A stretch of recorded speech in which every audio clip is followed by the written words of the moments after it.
Good morning, नमस्ते, सुप्रभात बच्चों। हिंदी की कक्षा में मैं विवेक मिश्रा एक बार फिर से आप सभी का स्वागत करता हूं। जी हां, आज हम सब पाठ 12 पढ़ेंगे। पाठ 12 का नाम है पहली बोलती फिल्म आलम आरा। आइए दो बातें आपके साथ। प्यारे दोस्तों, मनोरंजन भी जीवन का एक महत्वपूर्ण अंग है। मनोरंजन हमारे मस्तिष्क को चिंताओं से मुक्त करने में सहायक होता है तथा मानसिक संतुलन और शक्ति के लिए आवश्यक खुराक है। साधारणतया मनोरंजन के नाम पर हमारे मन में सिनेमा देखकर आने का विचार ही सर्वप्रथम आता है।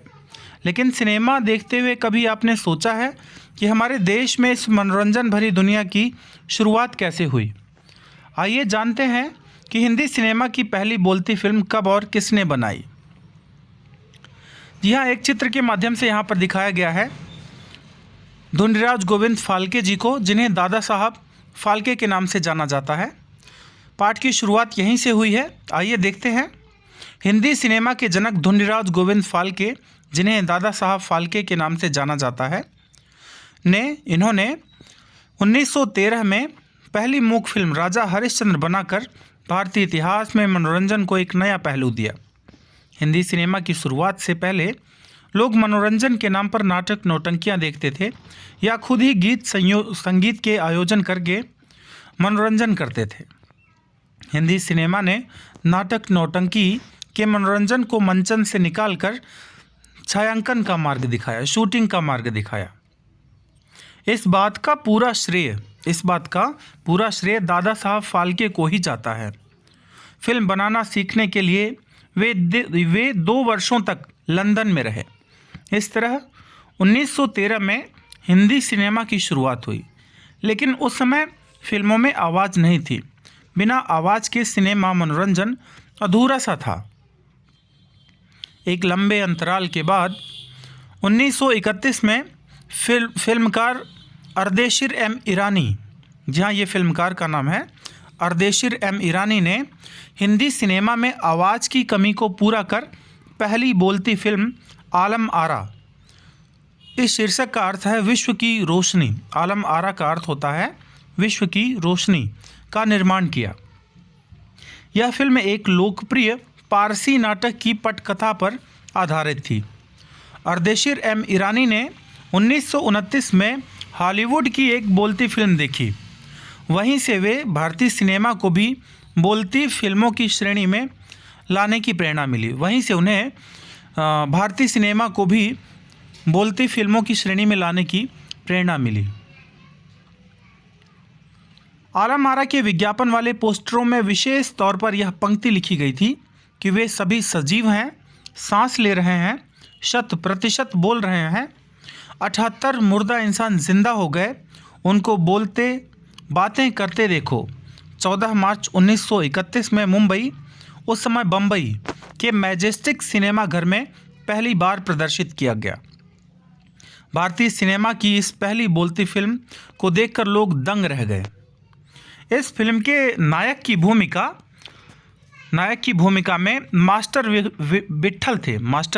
विट्ठल थे और नायिका थी जुबैदा।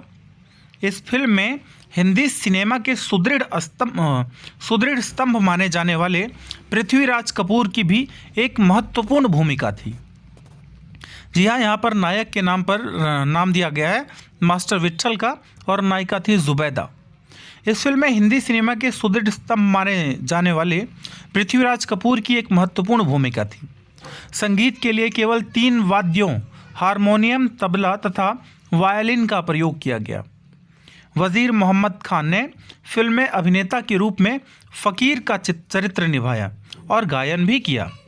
उस समय भारतीय फिल्मों में पार्श्व गायन शुरू नहीं थी। पार्श्व गायन का अर्थ होता है पर्दे के पीछे गाना। पार्श्व गायन मतलब पर्दे के पीछे गाना। तो उस समय भारतीय फिल्मों में पार्श्व गायन शुरू नहीं हुआ था, इसलिए इस गीत को हारमोनियम और तबले के संगीत की संगत के साथ सजीव रिकॉर्ड किया गया था। इस फिल्म को देखने के लिए भीड़ ऐसी उमड़ी थी कि पुलिस के लिए नियंत्रण करना मुश्किल हो गया था। यह फिल्म 8 हफ्ते तक हाउसफुल चली क्योंकि दर्शकों के लिए यह एक नया अनुभव था। इस फिल्म की कथा डेविड जोसेफ ने लिखी थी, जो कि खासी रोचक थी और दर्शकों को खींचने में सफल सिद्ध हुई। यह कहानी एक राजा और उसकी दो झगड़ालू पत्नियों दिलबहार और नौबहार के बीच पनपे ईर्ष्या भाव पर आधारित थी। दोनों के बीच झगड़ा तब और बढ़ जाता है जब फकीर भविष्यवाणी करता है कि राजा के उत्तराधिकारी को नौबहार जन्म देगी। गुस्साई दिलबहार बदला लेने के लिए राज्य के प्रमुख मंत्री आदिल के सामने अपना प्रेम प्रस्ताव रखती है, लेकिन आदिल उसके इस प्रस्ताव को ठुकरा देता है। गुस्से में आकर दिलबहार आदिल को कारागार में जेल में डलवा देती है और उसकी बेटी आलम आरा को देश निकाला दे देती है।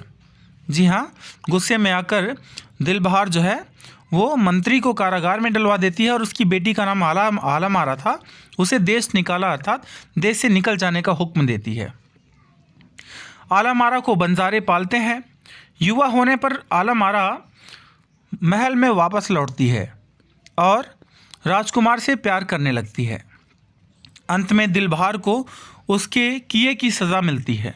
राजकुमार और आलम आरा की शादी होती है और आदिल की रिहाई। इस तरह इस कथा का सुखद अंत होता है। यह फिल्म लगभग 39 करोड़ रुपए की लागत से बनी थी। अब आप ध्यान रखिए, उस समय में 39 करोड़ रुपए की लागत से बनी थी यह फिल्म का संपादन और आवाज़ बहुत अच्छी न होने पर भी दर्शकों ने इसे खूब सराहा। अर्देशीर ईरानी ने ध्वनि रिकॉर्डिंग विभाग स्वयं संभाला था। फिल्म छायांकन एकल प्रणाली कैमरे द्वारा किया गया था, जिसमें ध्वनि और फिल्म साथ साथ रिकॉर्ड किए जाते थे। क्योंकि उस समय साउंड प्रूफ स्टूडियो उपलब्ध नहीं थे, इसलिए दिन के शोरगुल से बचने के लिए इसका निर्माण कार्य ज़्यादातर रात में ही किया जाता था। फिल्म के संवाद उर्दू भाषा में थे। सराहना के साथ साथ इस फिल्म को आलोचनात्मक समीक्षा भी झेलनी पड़ी। तत्कालीन समीक्षकों ने इसे भड़कीली फैंटेसी तक कह डाला, लेकिन फिर भी इस फिल्म की लोकप्रियता में कोई कमी नहीं आई। इस देश ही नहीं वरन विदेशों जैसे श्रीलंका, बर्मा और पश्चिम एशिया में बहुत पसंद किया गया, चूँकि यह वह फिल्म थी जिसने हिंदी सिनेमा को एक नया इतिहास और नई दिशा दी थी। सन 1956 में आलम आरा की रजत जयंती मनाई गई। रजत जयंती जो है 25 वर्ष पूरे होने के बाद मनाया जाता है। तो 1956 में जब 25 वर्ष पूरा हुआ तो आलम आरा की रजत जयंती मनाई गई। क्योंकि वह पहली बोलती फिल्म थी, इसलिए सबके लिए महत्वपूर्ण थी। इस अवसर पर फिल्म के निर्देशक अर्देशीर ईरानी को भारतीय सवाक फिल्मों का पिता कहकर सम्मानित किया गया, लेकिन वे इतने विनम्र स्वभाव के थे कि उन्होंने अपने इस प्रयास को केवल देश की प्रगति में एक छोटी सी हिस्सेदारी बताकर उन्हें इतना सम्मान न देने की बात कह डाली।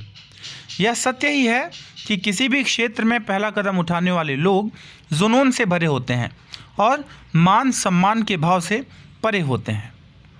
अब यहाँ पर देखेंगे कुछ शब्दार्थ दिए गए हैं इस पाठ से संबंधित।